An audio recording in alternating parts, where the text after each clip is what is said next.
नमस्ते, सिद्धि चैनल में आपका स्वागत है और मैं हूं गुरप्रीत।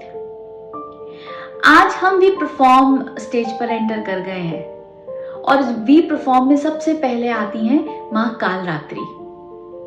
देखिए, जब हम परफॉर्म करने जाते हैं तो कोई भी परफॉर्मेंस देने से पहले आपके दिमाग में एक घबराहट होती है, एक डर होता है जो स्वाभाविक है। उस डर और उस घबराहट, उस इल्यूजन को मां कालरात्रि हटाती हैं। काल यानी कि समय, रात्रि यानी कि रात का समय। राहु सबसे ज्यादा एक्टिव होते हैं रात के टाइम पर। मां यहाँ पे राहु को रिप्रेजेंट करती है। मां यहाँ पे एक अलग तरीके से राहु को आपके पास भेजती है। वो राहु को भेजती है आपको भ्रमित करने के लिए, ताकि आप समझ सकें अपने आप को, उसका फायदा उठा सके और फिर अपने फियर्स का नाश कर सके। खुद कालरात्रि बन के आप उनका नाश कीजिए। अब राहु जो है आपकी कुंडली में, अगर हम विश फुलफिलमेंट की जो बात कर रहे थे, अगर हम विश फुलफिलमेंट की बात करें तो राहु जो है वो आपको ये कहता है कि आप डरिए मत, बस परफॉर्मेंस पे ध्यान दीजिए। इल्यूजन्स में मत आइए, भ्रम में मत आइए कि मैं बहुत अच्छा करूंगा। उसको प्रैक्टिस कीजिए। Practice makes you perfect. कई लोग बहुत ज्यादा ओवर कॉन्फिडेंट हो जाते हैं, उनमें फियर तो नहीं है, एंजाइटी नहीं है, लेकिन वो बहुत ओवर कॉन्फिडेंट है कि हाँ मैं तो अच्छा ही परफॉर्म करूंगा। नहीं, राहु चाहते हैं आप अच्छे से प्रैक्टिस करें। प्रैक्टिस करके परफॉर्म कीजिए तो आपका फियर भी कम होगा। ये तो हुई विश फुलफिलमेंट की बात। अब बात करते हैं कि रिलेशनशिप पे। रिलेशनशिप, वैसे तो राहु जो है वो नाना माने गए और उधर से आपकी दादी, लेकिन यहाँ पर ये भी जरूरी है समझना कि ये आपको अपने आप को समझना बहुत जरूरी है। अपने आप को समझने की एक जंग है, उस इल्यूजन को खत्म करने की जंग है। क्योंकि राहु जो प्लैनेट है उसमें इतनी क्षमता है कि वो सूर्य और चंद्रमा को ग्रहण लगाते हैं। सूर्य यानी कि सोल, चंद्रमा यानी कि हमारे इमोशंस। हमारे इमोशंस को, हमारे सोल को आगे बढ़ने नहीं देते, उसको क्लाउड कर देते, उसकी जजमेंट को क्लाउड कर देते हैं। इतना पावर है राहु के अंदर। तो अपने आप को समझिए, अपने फियर्स को समझिए। अब बात करते हैं कि कुंडली में अगर राहु खराब स्थिति में बैठे हैं तो क्या करते हैं।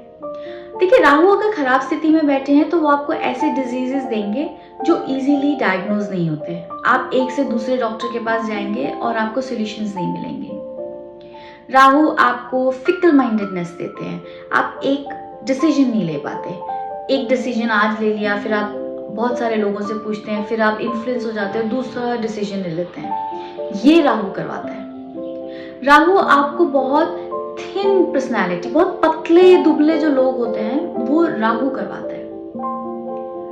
राहु जो है जब बहुत प्रोमिनेंट होएगा आपकी कुंडली में तो आप देखेंगे आपके दांत बहुत बड़े होंगे। अब यहाँ पे दो चीजें हैं, एक होता है दांत बड़े होना और एक होता है दांत खराब होना। जब दांत ऊपर नीचे और बहुत टेढ़े मेढ़े होते हैं वो राहु जो है वो खराब होने की निशानी होते हैं। लेकिन अगेन ये फिर से आपकी प्लेसमेंट पे बहुत ज्यादा डिपेंड करता है।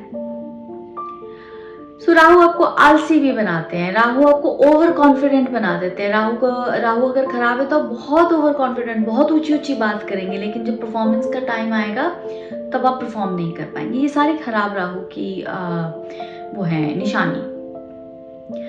राहु लेकिन अगर कुंडली में अच्छे से प्लेस है तो वो आपको बहुत ज्यादा बेनिफिट देते हैं। राहु आपको बहुत इंट्यूटिव बनाते हैं।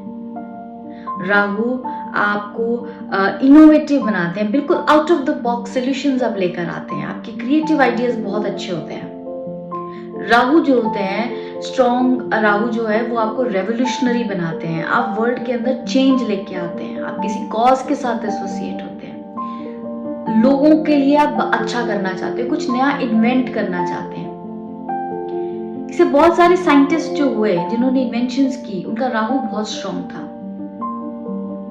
राहु सोसाइटी में कई बार क्या होता है कि आपके राहु की प्लेसमेंट पे अगेन डिपेंड करता है, अगर कोई और प्लैनेट साथ में बैठा है, लेकिन राहु जो है वो आपको ऐसी एक पोजीशन देके जाते हैं कि आपके जाने के बाद भी लोग सदियों तक आपका नाम पहचानते हैं। ये अच्छा राहु करवाता है।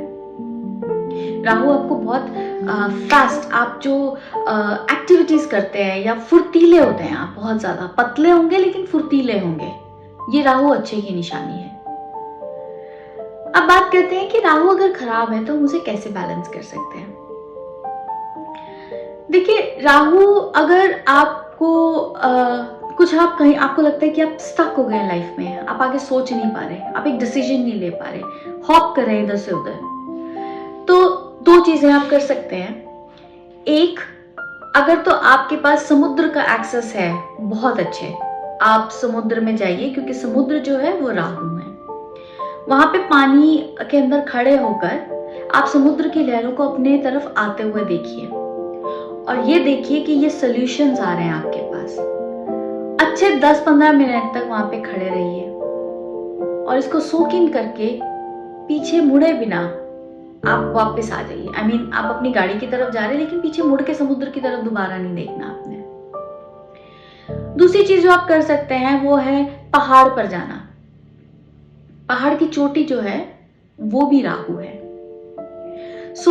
आप अगर आपको लगता है कि आपके पास पहाड़ का भी एक्सेस नहीं है, तो मैं आपको कहूंगी कि आप कोई ऐसी जगह ढूंढ लीजिए जहां पे चढ़ाई करनी होती है, वो चढ़ाई कीजिए। जैसे जैसे आप वो चढ़ाई जितनी बार करते जाएंगे, आपको लाइफ में जो बैरियर्स आ रहे हैं वो आपको हटते हुए नजर आएंगे।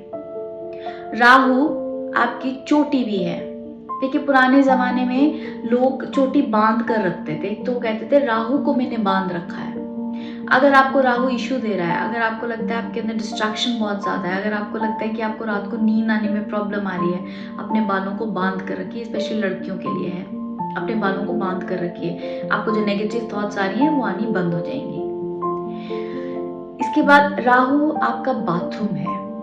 मेरी चंद्रघंटा वीडियो में मैंने आपसे बात की थी कि बाथरूम को हमेशा साफ रखिए। बाथरूम में पानी नहीं होना चाहिए, बाथरूम में गंदगी नहीं होनी चाहिए। जितना बाथरूम आपका गंदा होगा उतना ही राहु आपका खराब होगा। साफ बाथरूम बहुत जरूरी है राहु को कंट्रोल करने के लिए। राहु आपकी अलमारी है।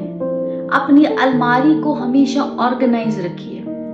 जितना ऑर्गेनाइज आपकी अलमारी होगी उतना आपका ब्रेन ऑर्गेनाइज्ड होगा और आप प्रोसेसिंग ज्यादा कर पाएंगे।